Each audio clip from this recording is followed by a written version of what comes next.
Hi, my name is Thomas Johnson for CHTV. The NASCAR 2021 Cup Series was advertised to be the best season ever. Now, whether it was or not is obviously going to be up for debate, but one thing that you can't deny is that this season had plenty of standout moments. This is what we're going to be covering today. Starting off all the way back in February of this year, the Busch Clash took place on the Daytona road course for the first time in the event's history. Now, obviously, this is going to be using the road course configuration of Daytona rather than the oval, which led to some controversy from fans. However, this race did not disappoint.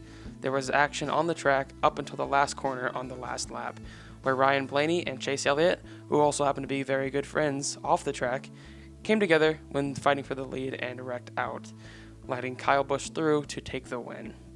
Now, with Daytona being NASCAR's most prestigious track, it's only fitting that we have more than one standout event at Daytona.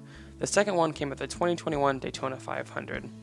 Now, the Daytona 500 is NASCAR's biggest race. Even though it's not the championship race, every single driver in the field would love to have their name listed as the Daytona 500 champion. For this reason, it can get very hectic on the last lap on Daytona's 2.5-mile oval. This year, it just so happened to be Joey Logano leading the field with teammate Brad Keselowski right behind him on the final lap. Keselowski got a huge run on Logano, and when Joey Logano went to block, the two came together. This would lead to one of the scariest crashes in the 2021 season. A massive fireball erupted as more and more cars started to pile into the incident, and this would eventually lead to the race being ended under caution. Luckily, all drivers were okay, and Michael McDowell would be declared the winner of the 2021 Daytona 500. Now, this is special not only because he won the Daytona 500, the biggest race in NASCAR, but this was also his first race win in his career. So huge congrats to Michael McDowell.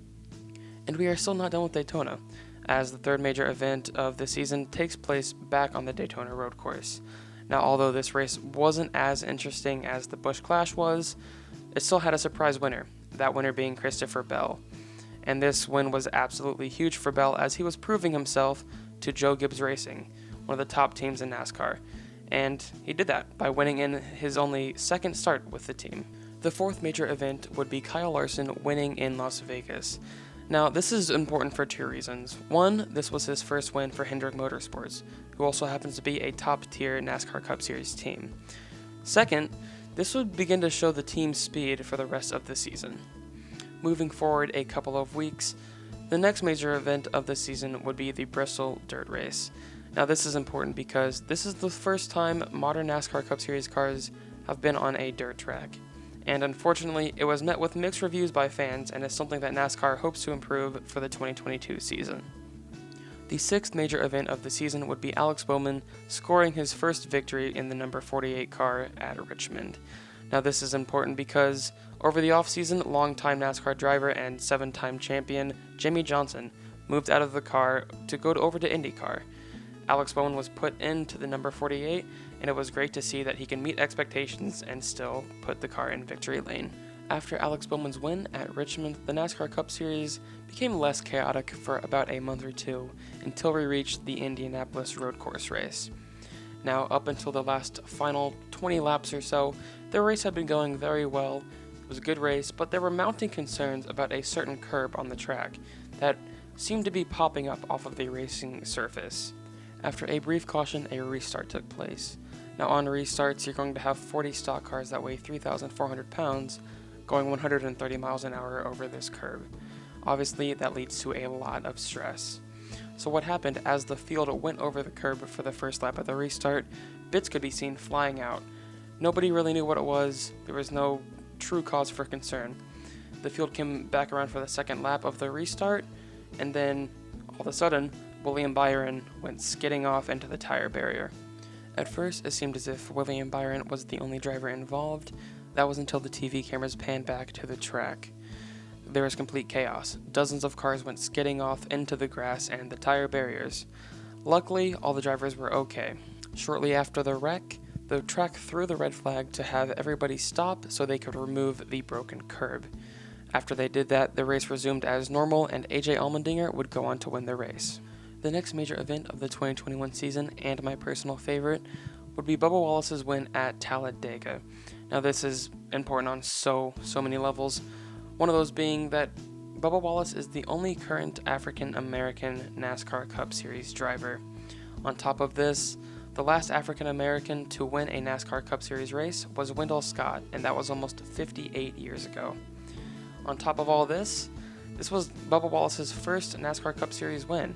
So huge congrats to Bubba Wallace for being the first African American NASCAR Cup winner in 58 years.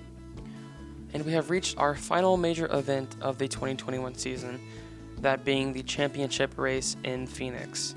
Now, as I mentioned before, Kyle Larson showed speed early on in the season with that win in Las Vegas. Since that race, he had won 8 races throughout the season to put him in championship title contention in Phoenix. And the championship race would prove to be his 10th win of the season, also grabbing him the NASCAR Cup Series title.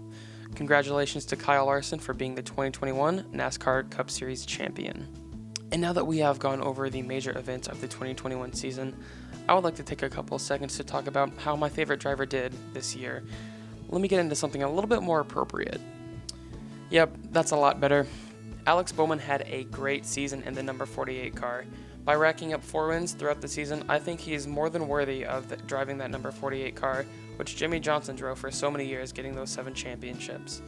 Amazing job to Alex on this 2021 season, and good luck in 2022. Now, as much as I'd love to keep talking about Alex Bowman, we've got to stop in with a Denny Hamlin fan in Mark Bispikos.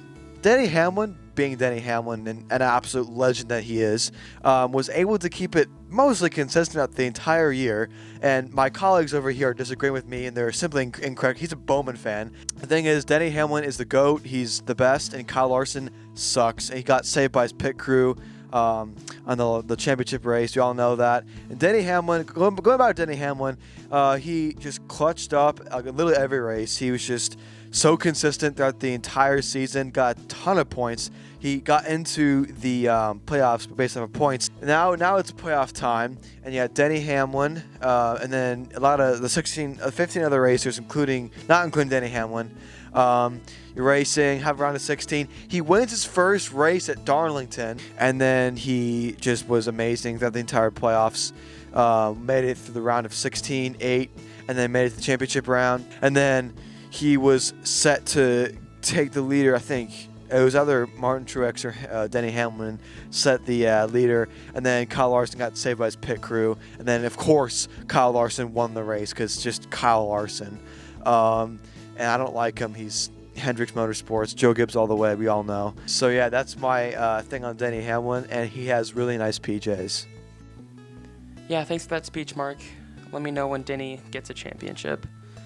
It's been a great 2021 season. Looking ahead to 2022, NASCAR has a lot planned with the introduction of a brand new car, going to brand new tracks. I am sure it is going to be a great season, and it is one that I'm looking forward to. That's going to be it from me. I've been Thomas Johnson for CHTV. Thank you all for watching.